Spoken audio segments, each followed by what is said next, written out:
নমস্কার, আমার হেসেলে গল্পতে আপনাদের সবাইকে স্বাগত। আজকে আমি করব সাবুদানার বড়া। দেখুন, 1 কাপ জল আর 1 কাপ সাবু ভিজিয়ে রেখেছিলাম 5-6 ঘন্টার জন্য। এবারে বড়া তৈরি করব। এই বড়া আপনারা নিরামিষ দিনে, তারপরে সামনে চৈত্র মাস আসছে, আপনারা ইচ্ছা করলে করে খেতে পারেন। পুরোপুরি নিরামিষভাবে এটা তৈরি করা।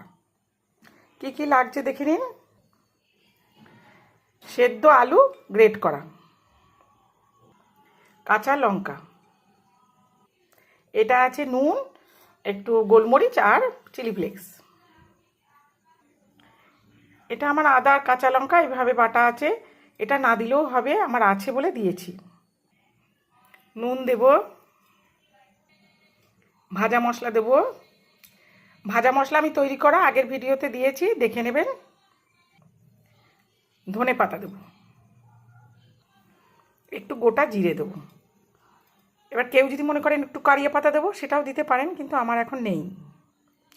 এটা বড়ার আকারে গড়ে নেব। এটা মাখা হয়ে গেছে দেখুন।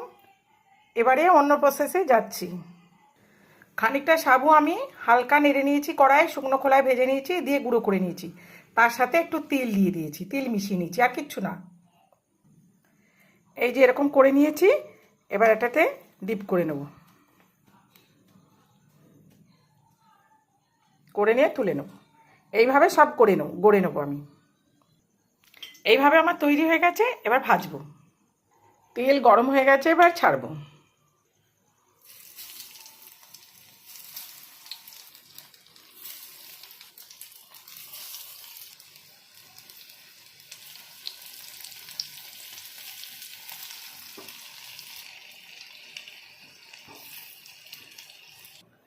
সাবুর পাঁপড় আমার তৈরি হয়ে গেছে।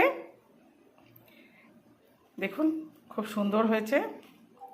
আপনারা নিরামিষের দিনে খাবেন, আমরা সস দিয়ে খাচ্ছি, নিরামিষে খেলে সস দিয়ে খাওয়া যাবে না। আপনারা সেটা বুঝে খাবেন। ভালো লাগলে করবেন, আর ভালো লাগলে একটা লাইক, শেয়ার, কমেন্ট করে দেবেন, সাবস্ক্রাইব করে দেবেন। আজ তাহলে আসি, নতুন ভিডিওতে আবার দেখা হবে।